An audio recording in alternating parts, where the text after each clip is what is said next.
Good morning, everyone, or I might be posting this in the afternoon, so good afternoon if this is when you're seeing this. These are the bottoms of the decks of the Pickle Power message that I gave today. You guys know that I love to use that as a collective message, and you guys did vote for more love and relationships readings. So today you got them.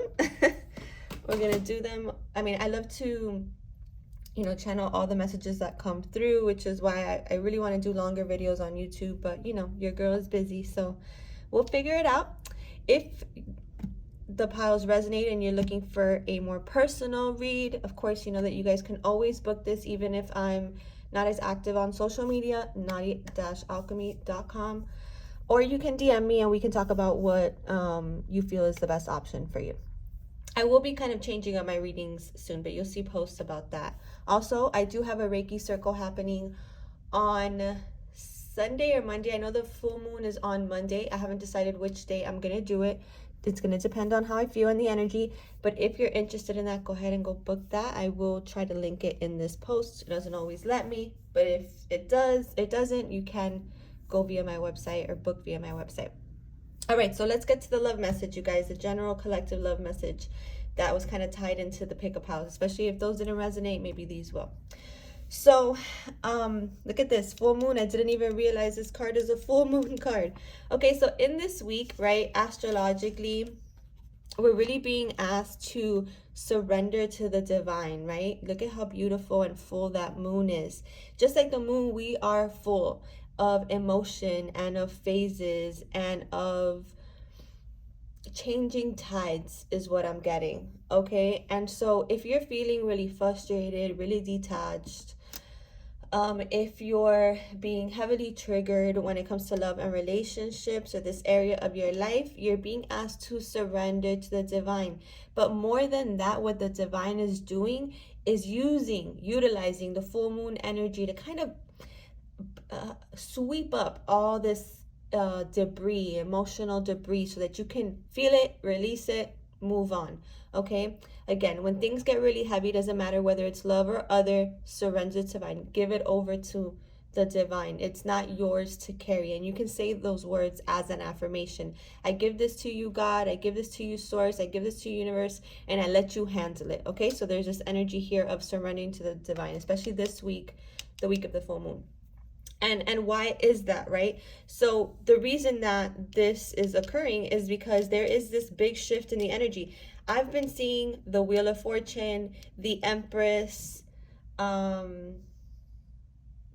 other cards, the Page of Swords, a lot lately, like in the last 2 or 3 weeks in personal readings, but also in just collective reads, right? So the Wheel of Fortune can go backwards or forwards, right? In our healing, the choices we make can shift us forward or backwards, right? Depending on the perspectives we take on and depending on whether we're avoiding feelings and releasing them or actually addressing them within. And then if there's any exterior thing that needs to be addressed, and we can address it with our partners, right? But there's this sense of, okay, there is this big, massive energy, especially in the twin flame collective. Look at the Gemini card here. The Lovers reminds me of the twins, right? It is the sign of the twins, so that's why. Pisces is another sign of the twins because they are two fish, right? Two polarized energies, two polar opposites. Not that all twins are polar opposites, but the journey can be dualistic in that way. They can reflect to us things that we need to learn, right? And we can either choose to see that or choose to avoid that, and that can move us forward or that can move us backwards, right? I feel like a lot of twins also are are in this comfort zone when it comes to perspectives, when it comes to their healing work, and they're really being pushed. And not just twins, but lovers of all kinds. You're all really being pushed to view things from a new perspective, to let go of the past, to let go of past mindsets, to let go of past fears, past wounds regarding self-worth and worthiness, and moving into true healing so that you can connect to yourself and to others in this more authentic way, and in this way that creates a future that elevates the vibration of love in your life, but also in the collective, right? And we have here the healing card. It says, imagine yourself and your beloved surrounded by light. Feel your relationship being healed this very moment. And this is something that I practice. I do counterpart healings sometimes by request. But even in my own journey, I have sent light to our third energy. I've sent light to my partner in the 5D. I've sent light to myself. Like the healing energetic aspect of connections and of love is a very like in everything, very important, very valid, very useful, right? Again, don't do things without the permission of the higher self or without their permission, but there is this sense of energy work even when it comes to our relationships, and there's energy work and purification and cleansing happening for everyone in the collective. But when it comes to love as well, there's this sense of remember that you and this other person create a third energy. So your cleansing of your own energy, your purifying of your own energy, your maintaining of your own energy doesn't only benefit you and what you attract, but also benefits the connection, because your connections, your relationships, the love that you're attracting is going to be a reflection of that as well. And you want to be protected energetically, right? You want to be clear. And I feel like a lot of couples or unions are happening through this healing of the energetic space, right? They're manifesting physically because there's been energetic clearing within the counterparts, right? Again, this is an amazing technique. I would say golden or platinum light, not white light, but that's up to you and your discernment, or the violet light, violet flame, which is to me the most effective. Okay. For clearing energetic spaces. You can even clear your house with the violet flame by imagining it, or imagining, yes, your home, your building, your city enveloped in it. Okay. With this Gemini energy here too, Geminis are very intellectual. They're very communicative. They're very chatty, right?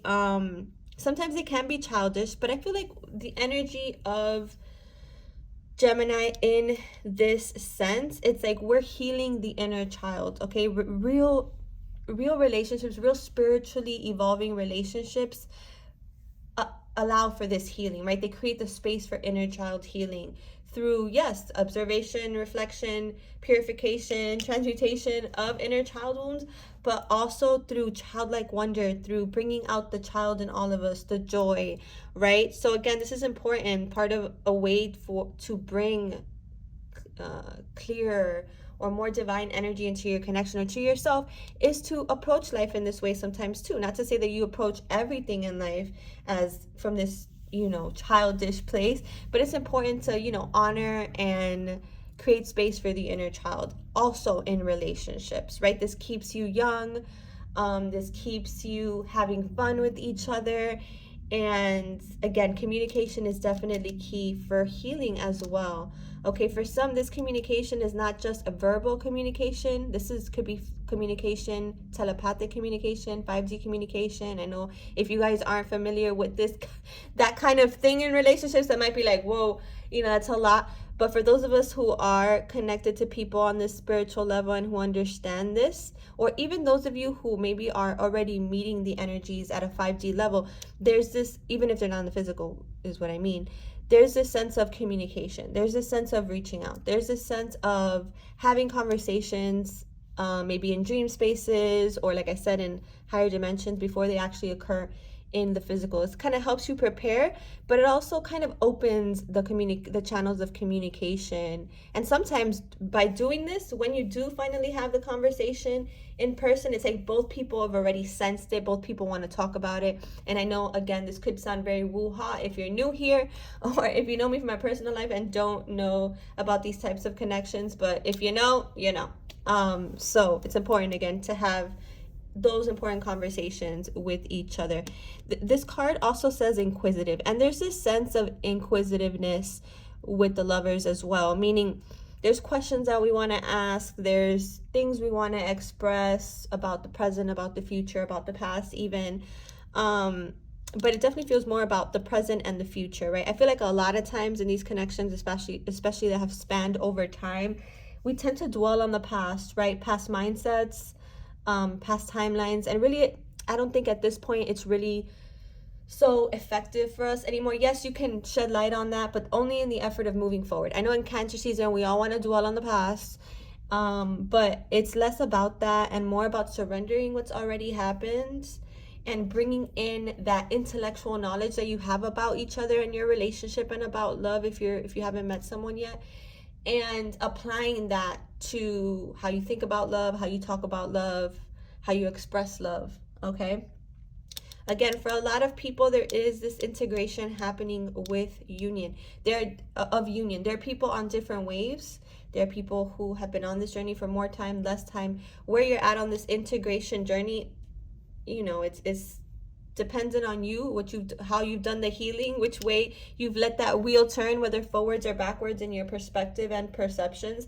But either way, I feel like a lot of people um are integrating union at, like I said, an energetic level, just like the conversations I mentioned, and it will be manifesting physically in some kind of way.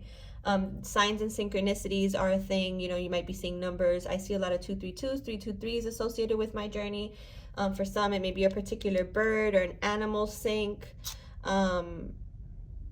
There's another bird here. There's a snake here, a peacock.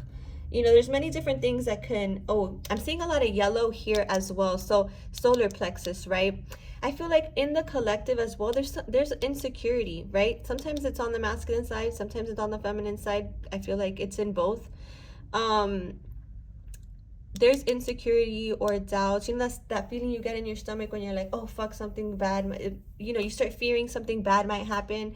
I feel like Spirit is saying this is really a solar plexus imbalance. You have some anxiety there, you have some doubt there, you have some lack of self-confidence there when it comes to love and relationships, and perhaps this relationship, if you already know someone and are associating them with this energy. And there's this sense of really working on that energy, on the solar plexus. And not just that, there's like nerves. There's nerves about talking about conversations here as well, but it's going to be very healing when they occur. So lovers, surrender to the divine. You have the power, and fate is here helping things move forward, bringing massive energy upgrades, massive shift forwards. But again, we have the option of whether we want to see healing here and move forward, or avoid that and move backwards. But either way, surrendering is going to be beneficial to you regardless of where you're at in the journey. Have those important conversations. Be open-minded about how those conversations happen, as I mentioned before. And trust that if this is something you want, this is something that calls to your heart, that it's already coming towards you. Okay, for some who aren't in communication, there is some spying, some lurking, some inspecting. If this is you, don't create stories. A lot of times we put pieces together because they look like they could create a story that is fearful, and that just further divides us, or further creates egoic narratives that aren't really helping you when it comes to love. Okay, for others, this is someone actually inspecting, spying on your page because maybe this situation and this union has been a complicated circumstance. I feel like for some it's definitely a divine masculine here, but again, send this situation light, send it love. This is going to help the energetics of the connection, despite where your person, or the person you're inquiring about may be.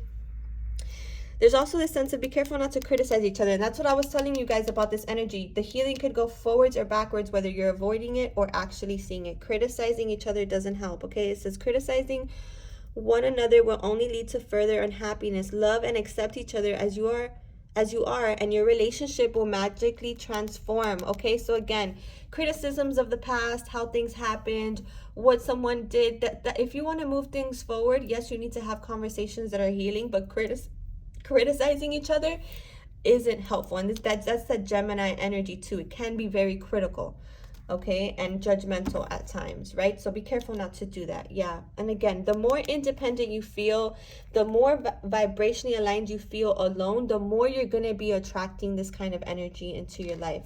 The energy of union, the energy of a counterpart, a divine counterpart, the energy of reciprocity.